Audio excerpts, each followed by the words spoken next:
A las 16:14 de este 21 de junio, con una temperatura actual en la ciudad de Santa Fe de 20 grados 4 décimas, quiero que vayamos a la memoria. Estamos en modo Copa América. Sí. Estamos otra vez en Estados Unidos. En modo selección. Estamos en modo selección. Y otra vez estamos allí, en Estados Unidos. Exacto. ¿Qué hacías hace 30 años, Juanjo Tuma? El recuerdo de ese día, porque aparte... Justo 30 años. 30 años el día de hoy. Justo ese recuerdo es mi primer recuerdo con visual y de la memoria de un mundial. De un mundial. Ese día, ese partido, Argentina-Grecia, 4-0 Argentina, llegaba a mi casa después de la escuela, yo 7 años, es nítidamente mi primer recuerdo visual de un mundial es ese día. Haber llegado a mi casa de la escuela, comer algo con mi familia, es el primer recuerdo que tengo de esos 30 años después. Cuando uno empieza a tomar conciencia, ¿no? Sí. De lo que está viviendo, de lo que, además con la importancia, ¿no? De lo que era ese mundial para los argentinos. Debut de la selección en ese extraordinario. momento. Claro, El debut de selección. Argentina en ese mundial fue. Hoy hace 30 años se jugaba ese partido, Argentina-Grecia, y hay una particularidad de ese partido. Exactamente. ¿Cuál es? El último gol de Diego con la selección argentina. El último gol de Diego Armando Maradona con la selección argentina, ese golazo, una imagen para la historia. Él gritando el gol a la cámara. Él gritando el gol a la cámara, un árbitro que lo cuida ahí. Sí. Porque el Diego estaba desacado en ese momento con ese gol, con esa euforia. La imagen que todos se acuerdan, por supuesto, es el Diego gritándole a la cámara, la cadenita, la camiseta, las imágenes de ese mundial, lo que era esa selección.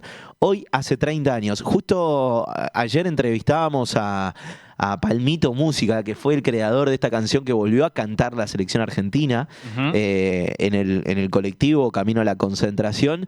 Y esa canción dice, en un momento, hay una frase que marca lo siguiente: y que los yanquis no puedan entender cómo Argentina, 30 años después, tenga la revancha que le deben al 10. Y alguien que fue muy responsable para que el 10 llegue en las condiciones en las cuales llegó a este mundial. Con una preparación física histórica. Histórica, que en imágenes nos quedó en la retina a todos los argentinos. ¿Quién fue es? La persona que estuvo al lado de Diego antes de ese mundial y durante muchos años en su historia. Por eso vamos a presentar la siguiente nota como corresponde. En Aire de Santa Fe Radio 91.1, los reportajes imprescindibles de la gran radio de Santa Fe. Le voy a preguntar al profe Signorini dónde estaba hace 30 años exactamente.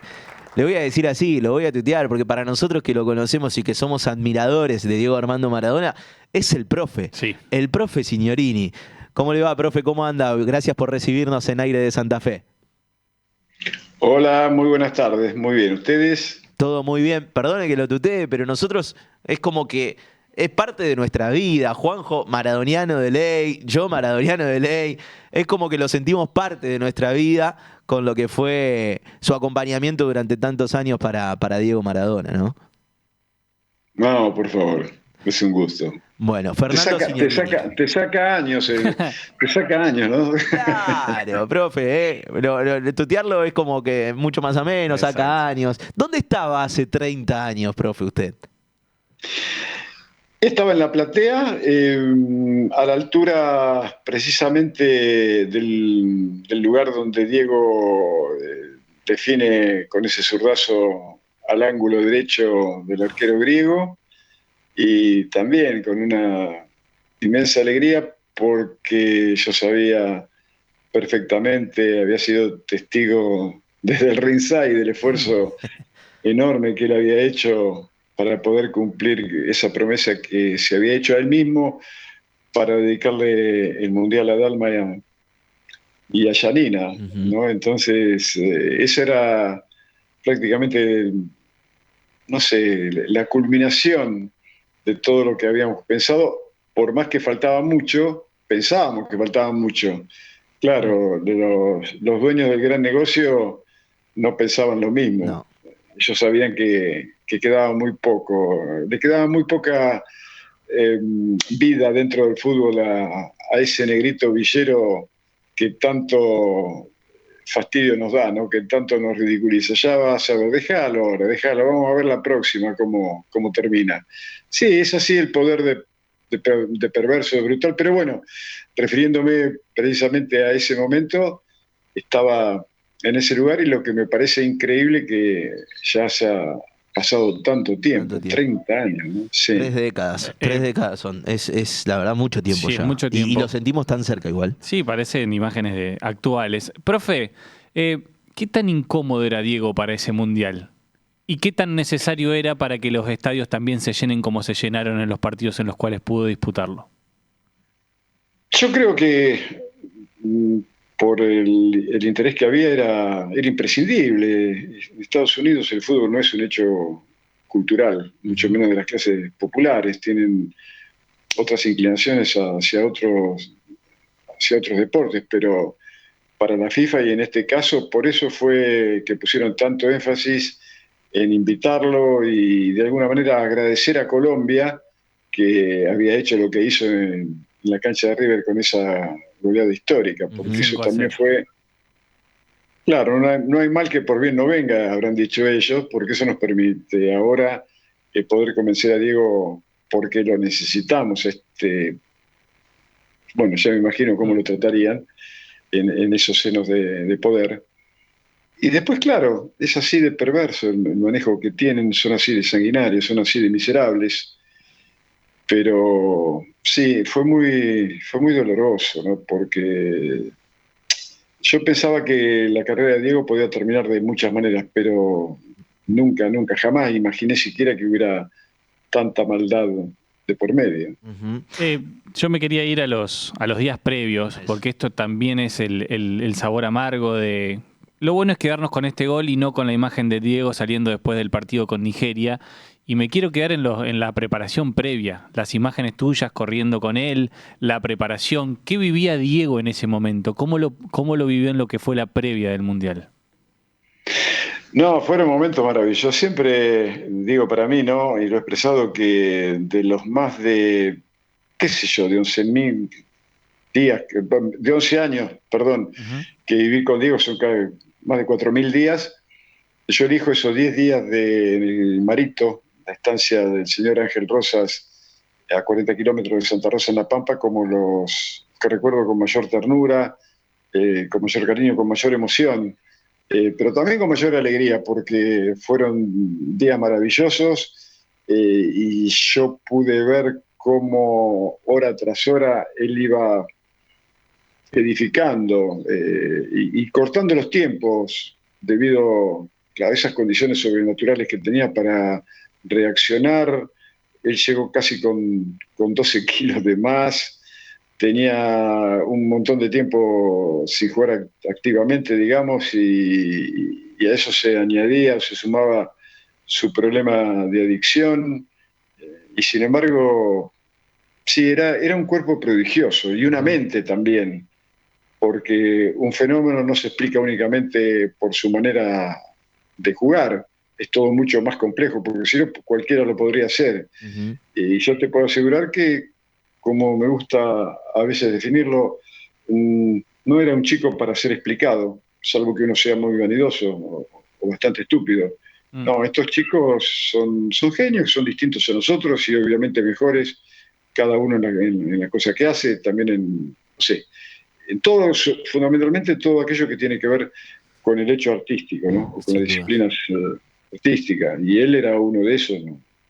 Y lo vivió con mucha alegría, sobre todo, ¿no? En esos días que usted elige ahí en La Pampa, ¿qué fue lo más importante que vivió con él? Porque dijo, un físico privilegiado, una mente también privilegiada. Aquellos que lo acusaban de el negrito villero, quisiera ver cuántos crearon frases como las creó Maradona, ¿no? Que tenía una cabeza súper dotada para jugar así y tener esa habilidad dentro de una cancha y definir en cuestión de milésimas de segundo. Claramente necesitaba de tener una mente muy trabajada.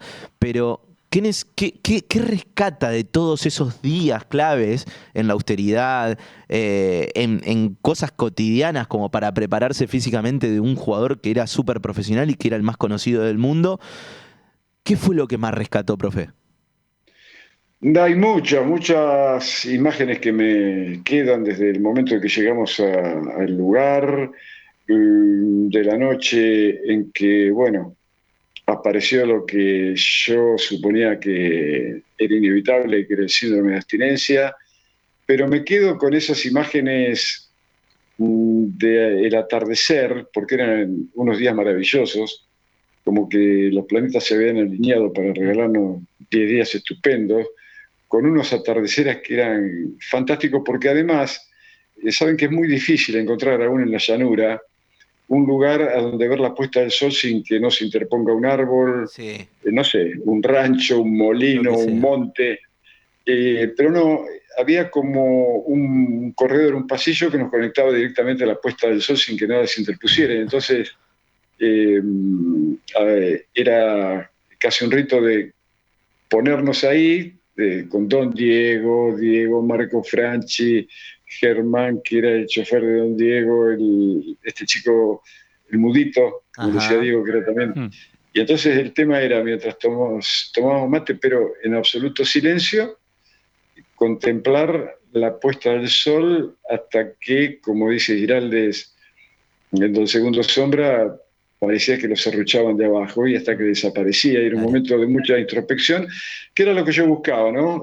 Por eso se lo dije cuando él me dijo, ¿por qué elegiste este lugar? Bueno, porque para llegar a donde ya llegaste tenés que salir del lugar donde saliste, tenés que salir de Ferito. Así que nada de lujo, nada de opulencia, nada de estupideces.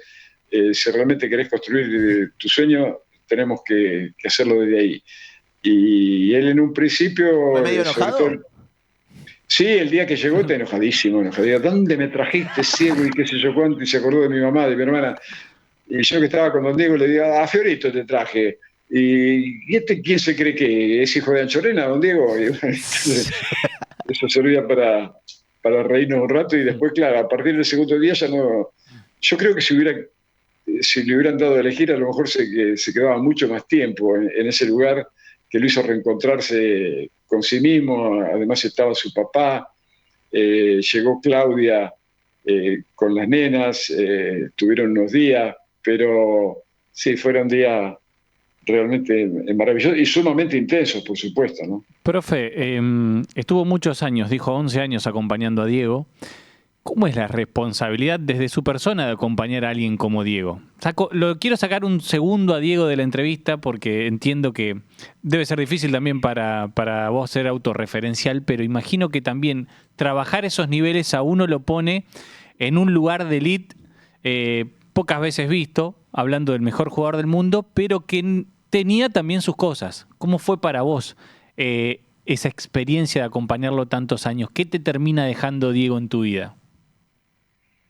Y bueno, precisamente eso, una vida que ni en mis mejores sueños hubiera imaginado. Alguna vez me preguntaron que Diego a fulano le había regalado un departamento, al otro un coche, al otro un viaje, ¿y a vos qué te regaló? ¿Qué me regalar? Algo que no tiene precio. Una vida fantástica. Yo he conocido, o mejor, he visitado más de 40 países, he conocido, entre ellos a personajes, muchos de los que hicieron la historia de las últimas décadas. Estar 6 horas en la Casa de la Revolución charlando con Fidel Castro, pero gracias a él conocer, qué sé yo, a Eduardo Galeano, a Joan Manuel Serrat, y otros también en Europa, y lugares que hubieran sido inimaginable. Yo nunca sentí eso de que muchos dicen, pero estar con Diego, pero Diego era un nene, tenía 10 años menos que yo, el deseo era de él, él me vino a buscar a mí, no fue que yo lo fui a buscar a él, y de un primer momento se lo dije, si querés que te ayude realmente, te tengo que conocer, pero te tengo que conocer no solamente desde el punto de vista físico, eso es simple, conocer de pronto, qué sé yo, tus certezas, tus proyectos, tus temores, pero tengo que conocer también a tu familia, porque todos estamos en el mismo barco tratando de llegar al mismo puerto. Él siempre conmigo tuvo una relación que yo definiría muy simple, para nada complicada. Cuando dicen, era difícil decirle que no a Diego. No.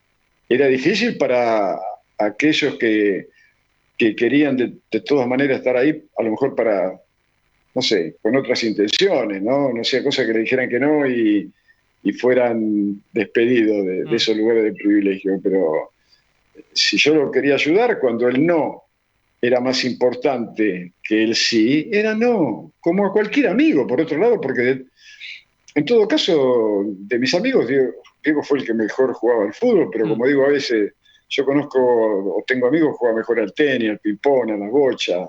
Yo no puedo privilegiar la amistad de él porque era famoso, porque sería una manera de traicionar el más genuino sentimiento que tiene, en la que tiene que apoyarse la amistad, ¿no? Profe, volviendo, estamos hablando con Fernando Signorini, el profe Signorini, como muchos lo conocen, quien lo acompañó a Diego, volviendo a hace 30 años atrás y ese mundial en Estados Unidos. El plantel, el grupo, cuando le dan el doping positivo a Maradona, está esa imagen tristísima que no queremos recordar de Maradona retirándolo de la cancha, de la mano de la enfermera. El grupo lo sintió el golpe, el cimbronazo. Esa selección con Diego tenía grandes chances de ser quizás la mejor selección del torneo, más allá de que esto es fútbol y que todo puede pasar, pero ¿fue así, de esa manera? Claro, se puede, o mejor, hablar de aquello que pasó, porque el potencial es infinito, claro, ¿no? Si hubiera o si hubiese. Pero sí, el golpe anímico. Es más, muchas veces he pensado que si Diego no hubiera ido a ese mundial, ¿no? Esa selección tenía jugadores extraordinarios, sobre todo el potencial que tenía desde el medio hacia el arco contrario, con Redondo, Simeone. Batistuta, Canilla, Balbo, Ortega. Sí, era un equipo formidable, y más teniendo en cuenta que ese mundial también el nivel de las selecciones, bueno, inclusive la final fue 0-0. Una de las más aburridas de la historia, una de las más feas inclusive de la historia. La primera se define por penales. La primera se define por penales. Exacto, y yo creo que aún sin Diego, pero sin haber sufrido ese cimbronazo, ese contragolpe emocional, esa selección no hubiera llegado mucho, mucho más lejos, porque además la idea de juego del equipo ya estaba bastante aceitada. Sí, te repito, fue una perversidad del poder, como siempre, la instrumentalización que hacen de estos chicos, sobre todo cuando estos chicos llegan a erigirse en lo que se erigen, que permiten que, por ejemplo, hasta la exageración de que en Italia Berlusconi haya sido presidente después de haberlo sido del Milan, y este muchacho de acá que lo fue gracias a ser presidente de Boca, ¿no? Si le hago un ping-pong de algunos nombres particulares, ¿usted me podrá responder con algunas palabras que significan? Por ejemplo, Mauricio Macri. Como decía Diego, esto le faltaba. Yo alguna vez me enojé con él. Digo, ¿por qué tenés que faltar el respeto al cartonero Valls? Claro, le decía el cartonero. Y lo estaba insultando. Al cartonero, no a Macri. Exacto. Bueno, creo que es uno de los tontos personajes que, si no hubieran tenido el papá que tuvieron, ¿qué hubiera sido de ellos, no? Le pregunto por otro nombre. Julio Grondona. Mira, alguna vez ante esa pregunta, porque yo he sido muy crítico de él y me lo dijeron entonces, pero que ahora que había muerto, entonces yo dije que iba a contestar con preguntas, perdón, mi respuesta se iba a basar en un verso de Jorge Luis Borges, de un poema que se llama ¿Dónde habrán ido?, en que en una de las partes dice: no se preocupe, en los tiempos venideros también seremos nosotros los tauras y los primeros. El ruin será generoso, el flojo será valiente. No hay cosa como la muerte para mejorar la gente. Y eso hizo Grondona. Eso hizo con Grondona. Eso hizo con Grondona, exactamente. Profe, tenemos muchas preguntas todavía por hacerle. Nos encanta charlar con usted porque queremos hablar de esto. Hay mucha gente que se suma a través del mensajero. Me quiero ir al Maradona técnico. Y al cual usted acompañó en Sudáfrica 2010. Y que además lo tuvo a Messi. Y que lo tuvo a Messi. Por eso también, ¿no? Hoy estamos viviendo la Copa América. Ayer jugó la selección argentina. Estamos viendo Quizás los últimos torneos de Messi en la selección argentina. ¿Qué fue de esa relación Messi-Maradona en ese Mundial 2010? Fue hermosa porque eran dos que se admiraban, el maestro que admiraba al alumno y el alumno que admiraba al maestro. Era una relación de admiración, claro, Qué lindo. de mucho respeto. Yo recuerdo, me río cada vez que lo recuerdo, porque estábamos en el locker del cuerpo técnico de Diego, ¿no? Y a la noche estábamos sacando cuentas del último entrenamiento. Estaba Bilardo, estaba Héctor Enrique, Mancuso, Diego, el profe Villamillana y yo. Y en un momento, Diego prende un habano, Ajá. prende y hace fuerza así, entonces saca una bocanada y dice: no se puede creer lo que juega ese enano. Entonces yo digo: ¿vos qué hiciste? ¿La colima en Granadero? Si tiene la misma altura que vos, y te voy diciendo... No, yo no se puede creer lo que haga. Sí, claro, él creo que veía reflejado en Leo al Diego de los primeros años también. Inclusive había días o entrenamientos en que de pronto yo descubría que ellos dos estaban hablando. Ajá. Y entonces yo me retiré, yo me iba, yo no quería, me parecía que era como mi presencia podía vulnerar algo que no. Yo era muy respetuoso de esos momentos que tenían que ser de... Ni siquiera quería saber lo que se decían.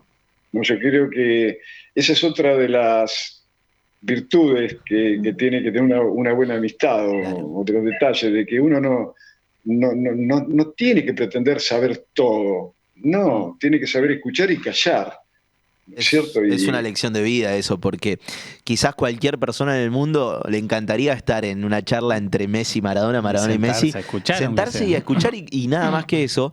Pero esto de respetar los espacios, profe, ¿no? Pero aplicado para la vida misma, no solo para ese momento tan especial.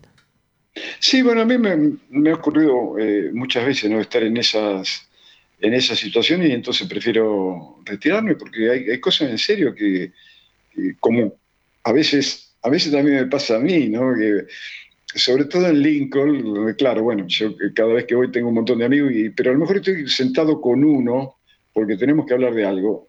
Entonces viene otro y se te sienta sin, sin decirte siquiera: bueno, pero está bien, está todo bien, pero yo no, yo en todo caso hago una seña como pidiendo permiso, porque si no me parece, te repito, que es vulnerar ese momento que en definitiva no es mío, es de ella. Totalmente. Por lo menos la última de mi parte. Dale. Y la verdad que estamos disfrutando la charla con el profe Signorini. Nos estamos dando un gusto Nos estamos dando un personal. gusto personal, totalmente. Diego, más allá de lo futbolístico, ¿fue un movimiento cultural? Sí, bueno, sobre todo en Nápoli, ¿no? Sobre todo en Nápoli, y después, y tras su muerte, creo que esa mancha de aceite se ha extendido, porque también hay que considerar que, yo no sé, pero a veces pienso, sabemos quién fue Sócrates, sabemos quién fue Aristóteles y Ulises, y pasaron casi 3.000 años, ¿no? Uh-huh. No había radio, no había medio de comunicación, no había redes, no había televisión, no había diarios, y llegaron hasta nosotros. Yo digo, hoy con los alardes tecnológicos, con toda esta nueva generación que la ciencia pone a disposición nuestra, la saga de vida de Diego va a durar hasta el último sol. A mí no me cabe absoluta, porque es un ser legendario en definitiva, ¿no? ¿Y por qué legendario? Bueno, porque él hizo lo que en definitiva hubiera puesto muy contento a Nietzsche, ¿no? Que decía que realmente si el hombre, el ser humano, bueno, él se refería más que nada a los hombres, ¿no? No estuvieran sometidos a los límites que le impone la cultura, porque sin ella, bueno, el mundo sería un desastre, pero todo eso hace que uno tenga que guardar el 90% de su deseo ligados a lo dionisíaco, bueno, por las convenciones sociales, porque, qué sé yo, por el miedo a la opinión de los demás.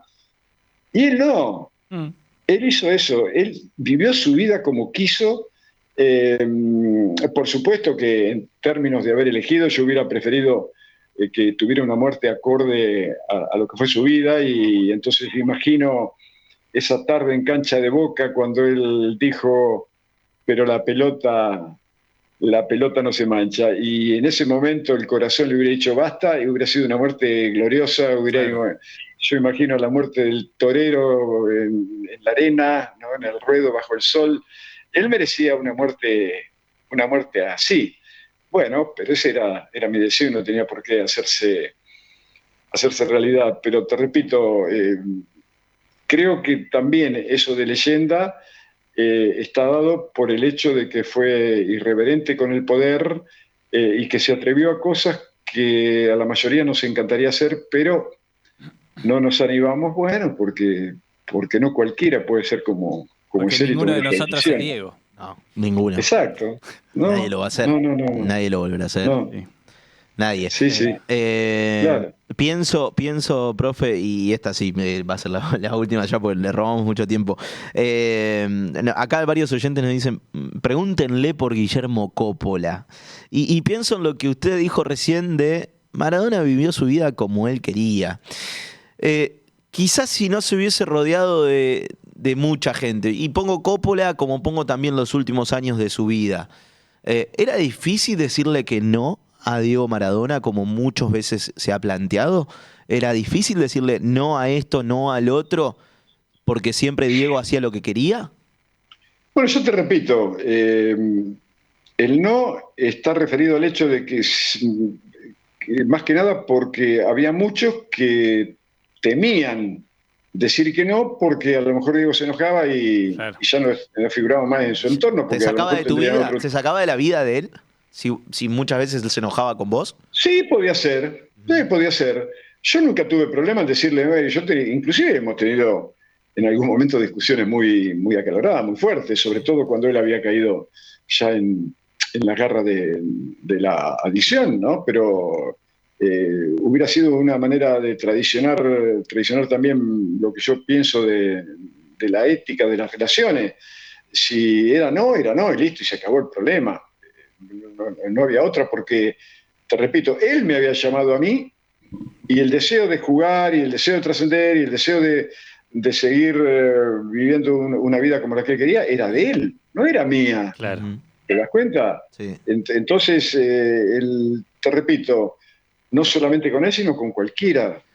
A veces, claro, había que buscar el momento, había que buscar el lugar, pero las cosas había que charlarlas, había que decirlas, porque si no, no hubiera servido de nada, y si no, entonces esa relación que nosotros día a día estábamos construyendo, edificando, no hubiera sido la que fue. Hay algo raro también, porque mirá que yo fui, en definitiva, el que más tiempo estuve al lado en esa época con Diego, porque Guillermo llegó después de Jorge Sisterpile, después se fue y llegó Marco Franchi, bueno, pero yo estuve siempre, yo estaba con él. Ellos iban, volvían a Buenos Aires, nosotros estábamos mañana, tarde y noche prácticamente juntos, ¿no? Y si esa relación no se basaba en el respeto, en la honestidad, en la nobleza, hubiera sido imposible, debido también al hecho de que él estaba sometido a presiones brutales para las que nadie lo había preparado. Él fue tal vez el primer producto de la globalización y de la manipulación de los medios, ¿no? Una cosa era estar en la intimidad con Diego, y otra cosa era el hombre público que era Maradona. Por eso un día le dije, mirá, que te quede claro, yo con Diego voy hasta el fin del mundo, con Maradona no voy hasta la esquina, se te cargo vos. Bueno, pero él me respondió así con una sonrisa, tenés razón, porque tenía respuesta para todo. Lo entendió. Pero si no hubiera sido por Maradona, yo estaría en Fiorito todavía, ¿no? Claro. Seguro. Yo, esto no es una pregunta y me corro el rol de comunicador, bueno. Solamente para decirle gracias por haberlo acompañado tantos años a Diego, porque soy maradoniano, porque fue mi ídolo y va a ser mi ídolo siempre futbolísticamente.